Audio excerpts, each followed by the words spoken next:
I mean, it's funny we call ourselves NGOs, right? So you're non-government organizations. But like, how are you going to deliver education and health without the government? Today, I have with me Neera Nundy, who co-founded Dasra along with her husband, Deval. This country needs scale and really thinking about what will give us a step change in, impact, but scale. And that takes a large amount of funding. Why do people give? What's in it for people to part with their hard-earned money? People who have had mobility, cut across generations of wealth, they will always value access to education. That's the number one. This is the time to really invest in young girls. If you really invest between 10 to 19, it's transformational to families, to education, and everything. Neera, what does India need right now? Oh, gosh.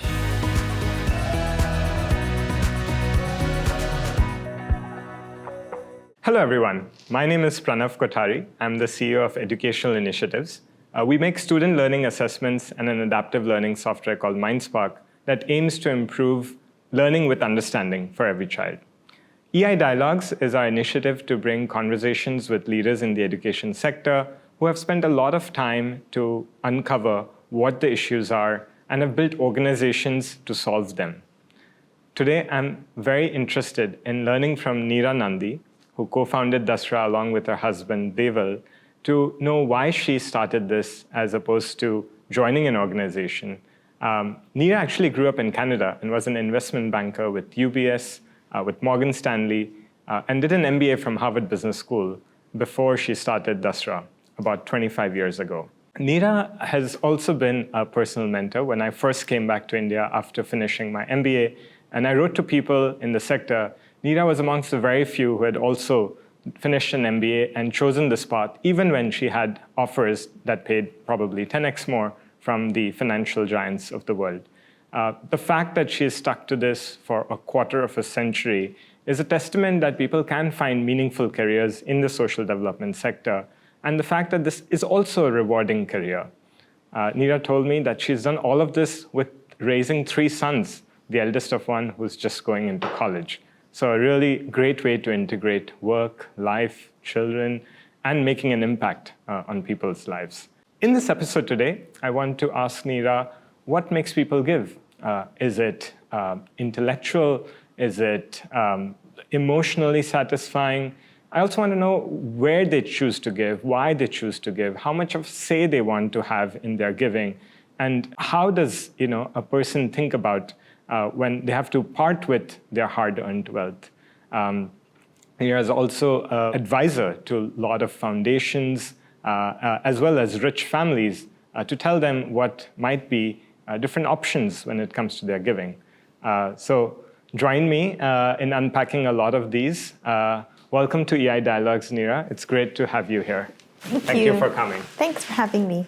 Neera, tell me about yourself. Who is Neera Nundy? Who am I is a journey. I think perhaps my days at HBS, I was a very different person. I mean, I came from investment banking, studied math, really wanted to be successful in very male-dominated sectors, all the way to now having been with Dasra for 25 years, I think, and been now in India for those many years from Canada. I think I'm a different person. I neither belong here, neither belong there. But being true to what the sector needs, I think, continues to keep me optimistic and, energized. But yeah. And what does a Canadian investment banker have to do with India's social sector? What precisely do the two have in common except you? There probably should be more in common. I think the biggest thing for me was coming in from seeing so much privilege and wealth and the role of sort of a bridge. And being in banking, you kind of see how capital works, but how it's actually not distributed very equally. The importance of markets to some extent, but that there also need to be enablers. And I think from there is where Seeded could, we do something that was much more enabling with philanthropic capital and money that could actually make more of a difference than what perhaps I saw. I mean, you're making a difference on Wall Street, but it's very different when you're making a difference in communities. And was there things that we learned there? So it was very basic think things like research. So you know how equity research is there, and the banking side. We thought if you could bring information knowledge in India, just to be able to navigate who's doing what, which organizations are doing what, which kinds of interventions really have potential to scale. So our seeds of Dasra actually started working with NGOs, but really trying to be able to map it out and provide that landscaping. And why did you decide to start Dasra as opposed to joining an NGO that you may have met that you liked? Good question. I think it probably goes back to not really feeling like I belong. So I never really felt like I belonged deep in the communities where I really wanted to make a difference. So actually, when I was at business school, I really romanticized about microfinance. In those days. So I graduated in 2002, just to remind you how much older I am. Yes. No. So it was microfinance was hot then. The Grameen Foundation was kind of doing really well. And I had read a book called A Price of a Dream, David Bornstein's book, and it just brought to life stories of women from the community with access to kind of finance and these self-help groups. And it was the first time I realized the value of what I had learned perhaps in finance of some sorts and what I saw in and read about in communities, I think was one part that influenced that these things can come together.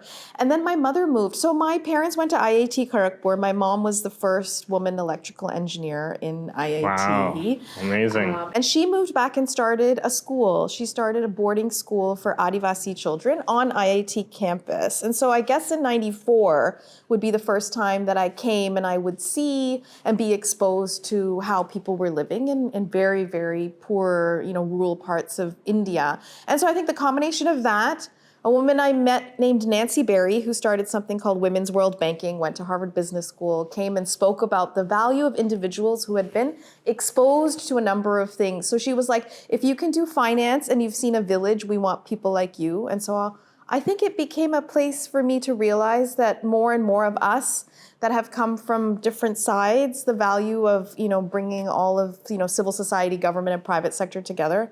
One of the biggie classes in HBS, I think all of these shaped me. Yeah, I resonate with that. I remember that my first case of the entrepreneurship curriculum was the Aravind Eye Hospital in Madurai.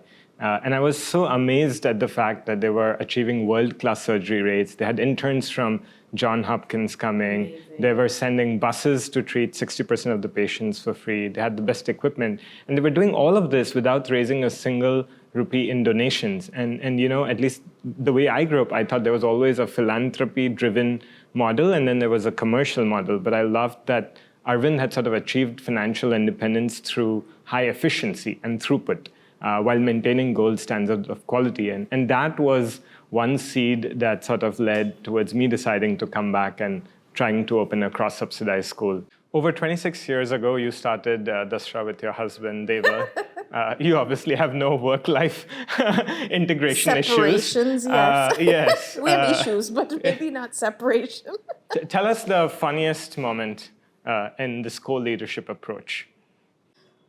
Oh, funniest moment. Oh gosh, we have lots of, I don't know if this is funny, but it's funny in retrospect. I think it was a funny moment when basically I went to Deval in one of our, we have these weekly huddles. Sometimes they're weekly, sometimes, they're every other week. In one of our weekly huddles, we've been talking about leadership and what's the future leadership. And I go, I think I should be the CEO. And he's like, what? I was like, yeah, I think I'm good at managing the organization. I should be the CEO. And he's like, and what do you think I should be? I was like, oh, good question. I'm not really sure. And then I was like, I'm going home with this guy tonight. Let's think about it. But I think you can't take for granted the challenge of co-leadership, but also, the benefits. But it's funny in retrospect. What was the most hair-wringing moment with him? Harrowing moment with him? So many. Yeah? Yeah. But it still works. It still works because I think we each value what we bring and it's complementary. And so that sort of tension keeps it kind of going both in marriage and for what Dasra needs. It's been a wonderful journey. I mean, I couldn't ask for more. It's special. Why do people give? What motivates them? What's in it for people to part with their hard-earned money? Good question. I think I've been learning about why people give over these last few years. And I think each year it changes, or maybe every 5 years, I feel like my perspective changes. Right now, I'm actually doing a PhD in philanthropy. Are you teaching or studying? I'm studying. I mean, I know my kids make fun of me. Like, they're like, oh, you should be teaching. But you'd be amazed how that part of our brain that kind of reads, writes, tries to connect is kind of dead when you're working so much in the sector. But taking some time away to read about the journey of philanthropy, I've actually seen giving kind of move to be nuanced around, it's more around generosity, right? So why are people generous in different shapes and forms? I think that's changed to where we are a generous society in terms of giving of our time and wanting to like help very immediate and approximate way, all the way now where I see a lot more giving generosity actually manifesting in money. I mean, at the end of the day, why we created Dasra was to be able to move funding to communities, community-based organizations and sectors. And I think we're seeing that move domestically a lot more than before for a number of different reasons. But I don't think we're any less or more of a generous society or culture. I think just how one measures it and what gets valued over, decades and centuries has changed. Okay, so I'm an imaginary hedge fund person who's made all his money with his brain and computers and not with people. And, I've earned this because of my brilliance and I want to save it for future generations. And I think, I'm not sure if I give my money away, like if it would be squandered. So I'm really not sure. And I don't have the time to come on the field with you. So to be honest, if I did have that kind of stereotype and archetype, those are tough people to crack. Yeah. So, but field immersions help. Yes. And involving the family helps. Yes. And you said connecting the business that they are to the people that they were dependent on to be successful helps. Yeah. But ultimately, you also have to start with what are you passionate about and what's the world that you see, right? They also have a sense of what they feel has been unfair or inequities in the world. So I think to try to dig or they deeper. Value the education or they that value they their got, education, right? I mean, you'd be surprised. That is the number one place. People want people who have sort of had mobility, cut across generations of wealth. They will always value access to education. That's the number one, followed by health. These are the two most popular, if one can say, or most given sectors. Is that because they've had a personal experience of having gotten a good education and lived reasonably healthy lives? I think so, yeah. And also in health, I think it's a little bit about the emergency type thing. So it feels like the value of life is so much more. Yeah, and I think it's the lived experience again, right? So if you have somebody in your family who has been affected by something health-oriented, you'll give to that as well. So I think a lot of personal lived experiences shape people's philanthropy, perhaps unintentionally, but that's really what we would try to draw on. But education is number one. What about climate philanthropy? Do people have a lived experience with climate change? And are they giving you more? would think it would translate. You have lived experience with climate change every day. We do, right? But no, it hasn't been an overwhelming place for Indians to give quite as yet. But I think it's changing. So I think at least in the last 3 or 4 years, maybe 5 years, we've seen a shift. And what's helped, honestly, is looking at the intersection. So climate in the sense of how do we just stop global warming is a difficult connection. This let's decrease by 1 degrees is difficult to connect with, but how do you build resilience in a community? How are farmers affected by climate change? How are cities' infrastructure affecting? I think these kinds of things, COVID has helped. I mean, it's tragic that you have to go through something like that, but that kind of a lived experience, I think, or floods or things that are really happening more and more often, I think being able to connect it to what can we actually do in the short term to support how we respond or build resilience, we're seeing money being able to flow there, and therefore you're seeing a lot more innovation and organizations starting to think about how they can build that kind of resilience. And then you're seeing the private sector kind of respond. So apart from education, health, and climate, what are some really interesting, novel, counterintuitive areas that people are giving money to? I don't know if they're counterintuitive in some ways, but I think it is intersectional. So we have a network called Giving Pie where we have about 400 families in this network. That's giving us a lot more sort of texture around interests. What are people giving to? And this is where we're seeing interesting things like animal welfare. We have a good number of families who are quite committed to animal welfare, people with disabilities, mental health, arts and culture as well, sports for development. So you're seeing slightly nuanced. It's not the plain vanilla of like education, health. Disaster actually is number 3, so people kind of give in that moment. Livelihoods is also quite a big sector, but you're seeing family philanthropy very specifically move into more, intersections. Gender is another area that we're seeing, women and girls and investing in them is another area emerging. Why are women giving more, or why are women increasingly having a voice in where the money goes as part of the findings of your work? I think we're trying to dig deeper into why that is the case, but I think the reality that it is the case is actually exciting, right? So we just looked briefly at our families in Giving Pie, and about 55%, so a little bit more than half, are women in a position that they're making decisions of where philanthropy and the giving can go.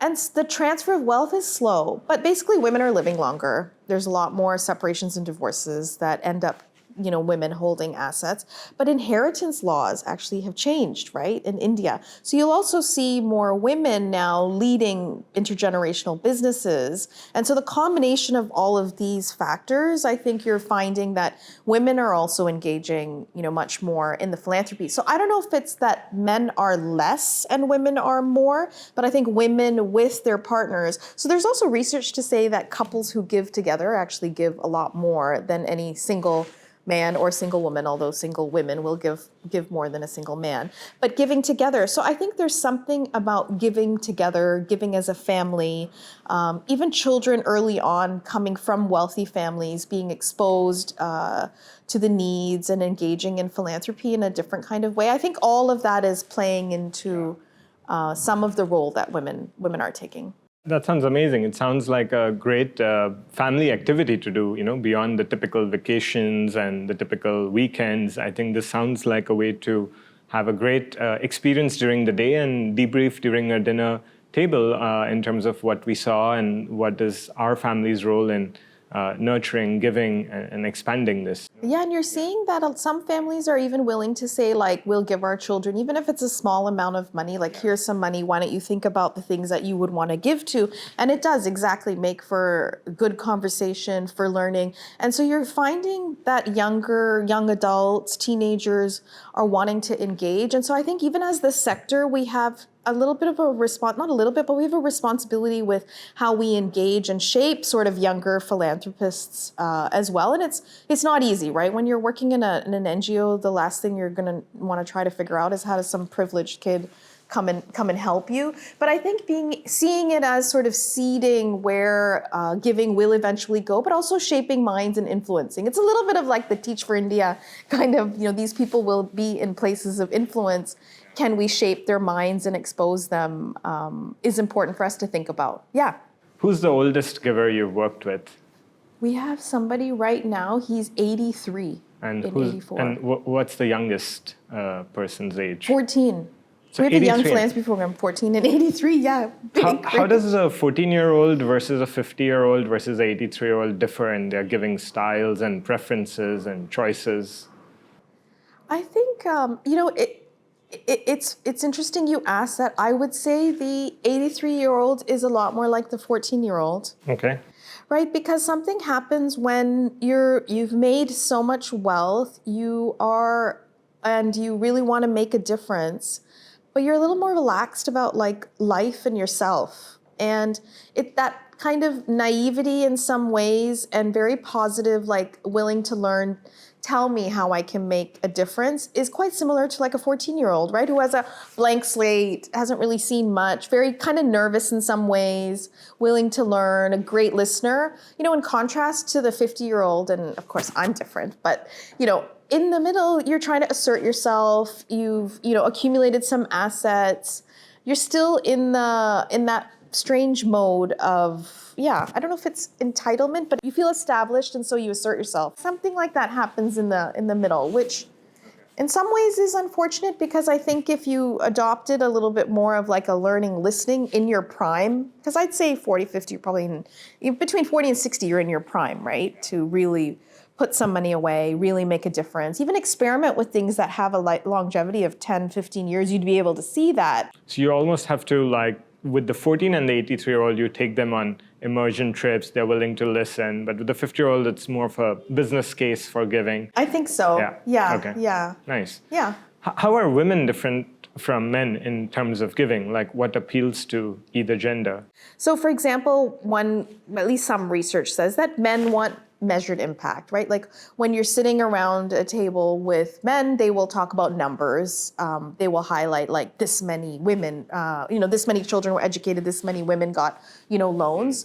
Women philanthropists have much more nuanced approaches to how they look or ask for impact. It's not like they don't care about numbers, but it's about numbers in a context, numbers with what wraps around that. So a lot more context is, I think you hear those kinds of conversations. It doesn't enter into a numbers kind of a conversation. Much more collaborative. I think not much more willing to fund at the intersection of issues and more nuanced issues. I think women also have a lot more lived experience, right? Whether, if I may generalize, like maternal health, right? And infant mortality or sexual reproductive health, issues of abortion and contraception. Like these things affect women in a lived experience kind of a way. Now, that doesn't necessarily mean they'll want to give there, but I think that helps to shape how they will enter into funding issues of health with like young girls or women a lot more than you will in a conversation with men. Like when we started our adolescence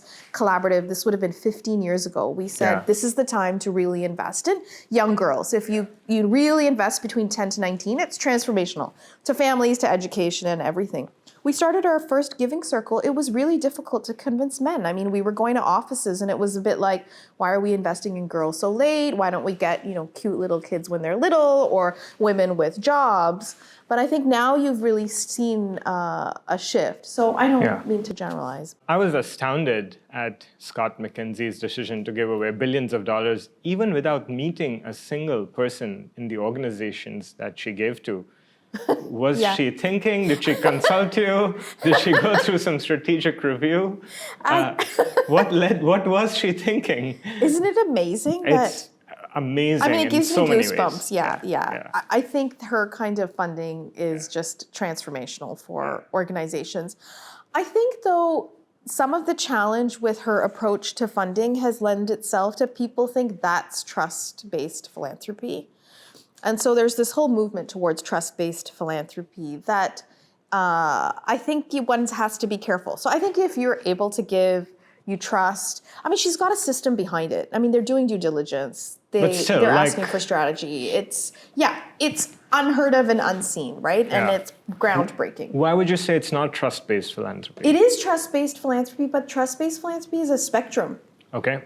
Tell us more. What are the ends of it? So I think she's on one end, right? And the other end, which is not trust-based, is when you're asking for every penny to be spent, let's say, on program, and you're asking for like vouchers and accounts and things like that. To the middle, where we're really beginning to help people understand the value of like flexible funding is trust-based philanthropy. Like give organizations funding and let them decide, is it for salaries? Is it for programs? Is it for being able to do better communications and M&E system? It's kind of like you give equity to like a for-profit and then they do what they want to, right? Similarly, we need flexible funding, for the sector. So I think to move to that kind of trust-based philanthropy and how that reporting is or the log frames, all of that needs to begin to take a shift. Now, some of the regulations, I think, in different countries inhibit the flexible funding piece, but I think it first starts with a mindset. So I love her mindset set of sorts. And I think that actually needs to translate. About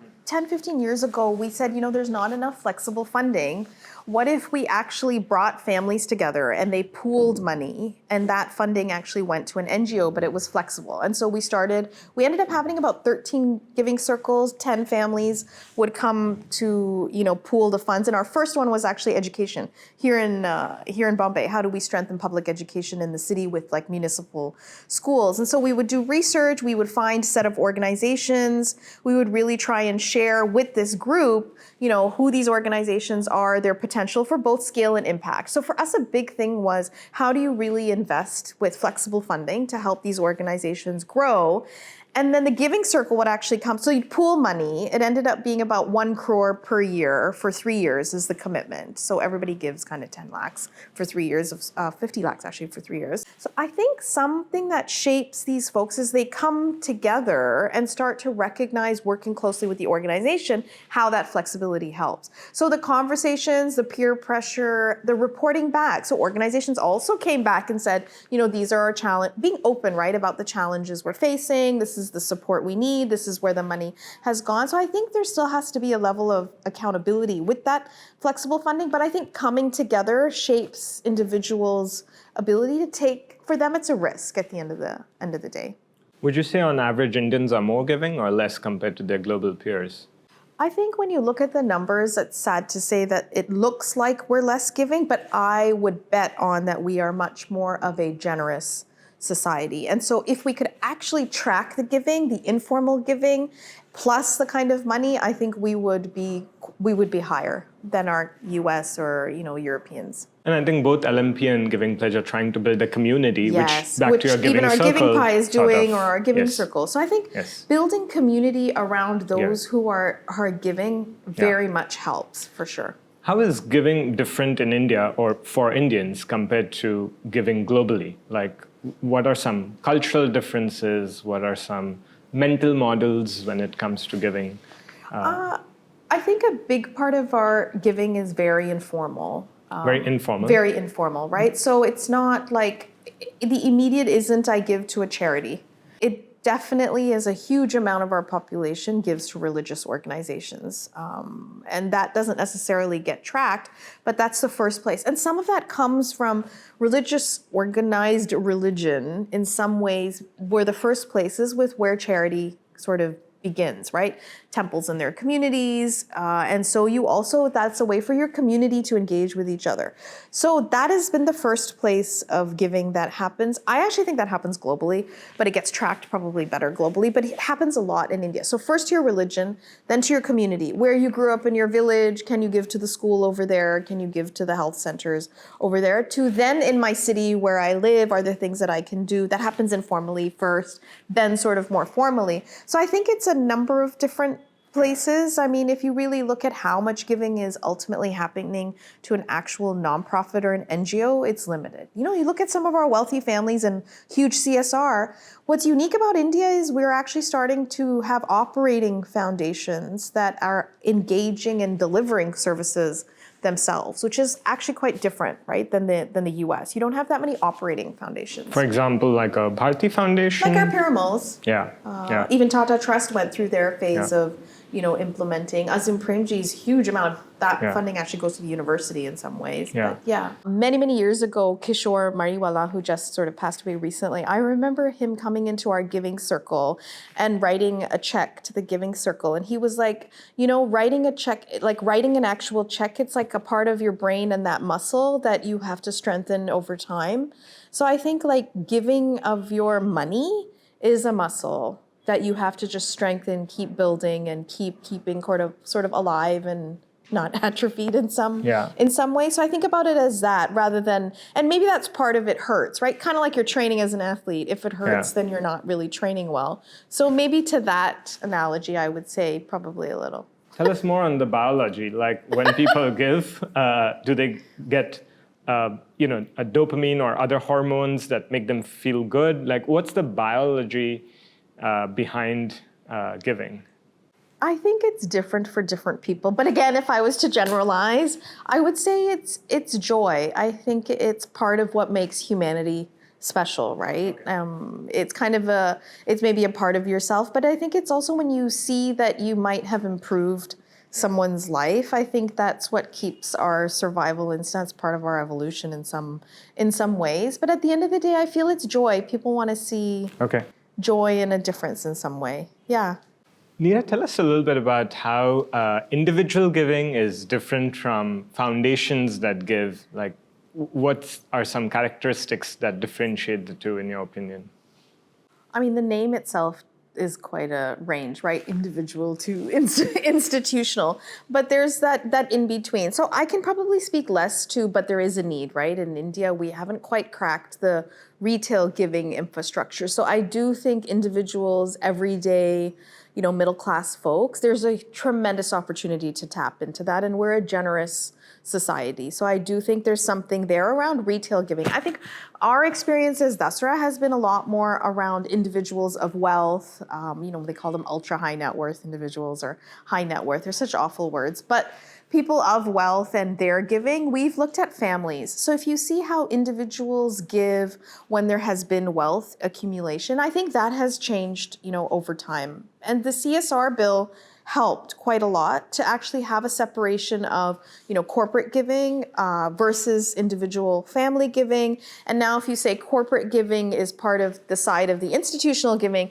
you also have families with liquidity events that create, large institutions, or you have intergenerational wealth like the likes of the Tatas, even the Godreges or the Piramals who set up their foundations. And then you have international foundations like the Gates and the MacArthur. So if I think about the giving of these institutions, that has really changed, right, over time in ways where it was traditional, where they would fund some NGOs and these NGOs would, work through their log frame and then report back, to actually we're seeing institutions being willing to come into collaboratives, into pooled funds, and take more of a field building approach, right? How do you actually move outcomes? For example, our adolescence collaborative, had the likes of Gates funding it, we had families funding it, we had Azim Premji organizations in our community of practice. It was around $75 million, right, that we raised and supported adolescent girls programs, but we situated the collaborative with very specific outcomes that were sort of around delaying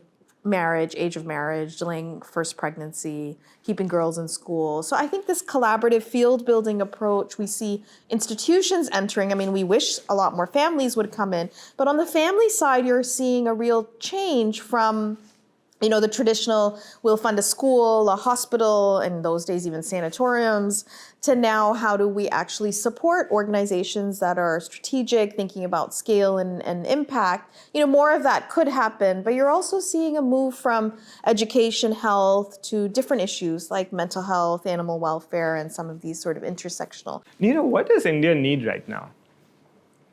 Oh, gosh. That's a loaded question. Well, brevity is the soul of wit.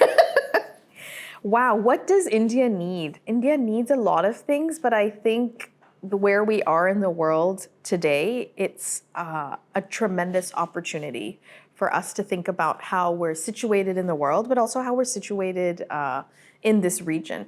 If I double down kind of on philanthropy, because where we are with India is a whole bunch of things. We have a lot of things going for it, but we have a lot of things that hold us back. I think there is an important role and moment for philanthropy to play, very specifically around, I believe, a sort of innovation and really thinking about what will give us a step change in impact, but scale.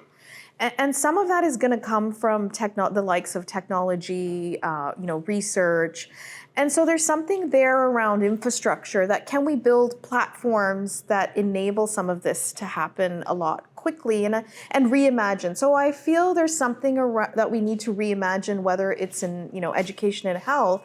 Given where the world is going, can we get ahead of that, right? What are the kinds of jobs that this country, needs? We have so many young people. So the context of India, I think, is primed for us to think through how we innovate. And the role of philanthropy should be come in and take risks, right? Come in and build institutions that can help to do some of this. And we're seeing families actually starting to think about it. We're seeing diaspora, actually Indians in the US and outside, really thinking and moving money to fund centers of excellence, to fund kind of scientific research. And I think some of that is going to be important for us in one part. I think the second part, we've got to figure out the role of the government. I believe in India, and even as it relates to philanthropy, but as it relates to delivery of, essential high-quality education and health. And so it can't be like, oh, here's the civil society philanthropy, here's private sector in their own way, and here's the government. I think the three coming together will be important for our future, and the regulations that enable that intersection to happen are going to be really important, because the future is also kind of blended capital, right? Some of where this philanthropy can get lift off is if it can be matched with this kind of funding and this kind of infrastructure and system, then that's where you kind of get lift off in some ways. To all the foundations out there, what's a one-sentence advice for them? Are they foreign or Indian? Well, I'll give you two answers then, one for each. I think for the foreign, don't shy away. There's still a role to be played here in India, and they've come with a lot of risk and innovation. So to continue to find kind of those places and partner. Don't have to go at it alone. I think in India, it would be, we need a lot more, and we need a lot more giving and quantum. So yes, you can give your time, and yes, you can give in kind, but at the end of the day, it's that flexible funding, and we need more of it for innovation. So the pitch to foreign is continue to fund the entrepreneurship that drives innovation in this sector. Yeah. The pitch to India is, more India for India, sort of in some sense, because the need is so great that unlock sort of monies that's locked up in. And don't replace what the government, the government is just irreplaceable, right? So it has to be, what are we doing that gives that real liftoff and leverage? And it's funny, we call ourselves NGOs, right? So you're non-government organizations. But how are you going to deliver education and health without the government? So Neera, Dasra has finished more than 25 years. I'm assuming it must not have been easy at all. Would love to hear, in the lowest of lows for Dasra, what kept you going? Why continue when you had escape parachutes to make more money, do more things that are in your comfort zone? When I hear people say, wow, it's 25, 26 years, it actually doesn't feel so long in some ways, but definitely been a journey. I think what keeps me going, honestly, is people. And with that is a sense of responsibility. Maybe that sounds kind of grand, but it feels like a responsibility to do something all the way from people in communities to people who've decided to join your organization, and their livelihood kind of depends on you, but it's also fun. So it's the combination of people, fun, trying to have an impact. It's a long game, the kind of work that we do. But I really sort of loved unpacking what giving is, what's the neurological, biological, intellectual reasons for giving. I enjoyed sort of learning about how men are different from women in giving, and of course women are more generous, as we got to know. I really sort of was intrigued by the fact that a lot of the foundational giving, just in terms of how it's shifting from funding interventions to building capacity. It was good to know that at 83 years, one gets back into the learning curve like a 14-year-old when it comes to deciding how to give. And I think it's been good we're at an inflection point where perhaps the ratios of foreign funding to Indian funding are changing the fastest that probably it ever has been since independence. And thank you for elucidating a lot about why this is still such a great return on investment when people give, and why we're giving still so little compared to what we can give without having to sacrifice lifestyle or leaving behind a legacy. Thank you so much for coming, Thank you. I really enjoyed meeting you. Thanks a lot, Neera. Thank you. Thank you very much. Thanks.